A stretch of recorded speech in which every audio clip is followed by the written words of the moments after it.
चटनी।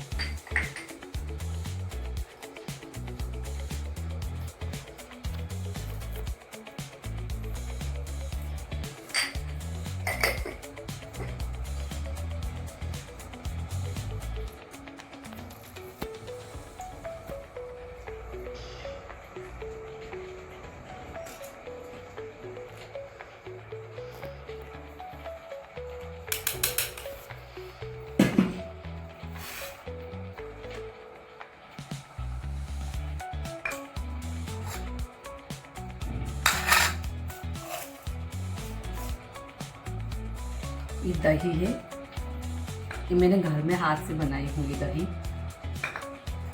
ये बड़ी के साथ ये जो सूखा मिर्ची ना तेल में फ्राई करके खाने से बहुत अच्छा लगता है ये। और ये वो जो मैंने आम की रेसिपी डाली थी ना, ये वो आम खट्टी मीठी आम है। ये कटहल की सब्जी और ये हरा धनिया की चटनी।